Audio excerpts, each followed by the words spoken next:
హైదరాబాద్లో చదువుకుంటాను. నా హోమ్ టౌన్ వచ్చేసి కరీంనగర్. నేను ఇక్కడ నోడల్ డిస్ట్రిక్ట్లో VBYP 2025 అప్లై చేయడం జరిగింది. 150 మెంబర్స్ పార్టిసిపెంట్స్లో నేను సెలెక్ట్ అయ్యాను. వచ్చి స్పీచ్ ఇచ్చాను. స్టేట్ లెవెల్కి కూడా సెలెక్ట్ అవుతానని నేను అనుకుంటున్నాను. స్టేట్ లెవెల్లో టాప్ 3 నుంచి ఢిల్లీకి సెలెక్ట్ చేస్తారు. అందులో కూడా నేను ఉండాలని చాలా కోరుకున్నాను. నేను చాలా మంచి ప్రజెంటేషన్ ఇచ్చానని అనుకున్నాను. ఈ వన్ నేషన్ వన్ ఎలక్షన్ ఏంటంటే ఒకటేసారి సైమల్టేనియస్ ఎలక్షన్స్ ఇండియా మొత్తం స్టేట్స్కి అండ్ లోక్సభ ఎలక్షన్స్ కండక్ట్ చేయాలని ప్రపోజ్ చేశారు. దీనికి నేను సపోర్ట్ చేస్తున్నాను. ఎందుకంటే ఎలక్షన్ సైమల్టేనియస్గా జరిగితే ఓటర్ పార్టిసిపేషన్ అనేది చాలా ఎక్కువ అవుతుంది.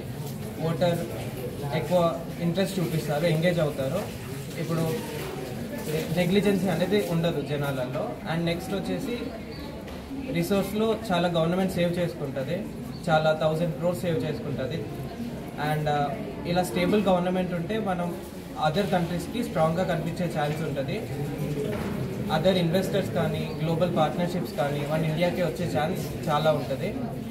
ఇందుకు వన్ నేషన్ వన్ ఎలక్షన్ జరగాలని 2047 వరకు 100 years అయిపోయేలోపు ఒక వికసిత్ భారత్ని తీసుకురావడానికి ఇది ప్రపోజ్ చేశారు.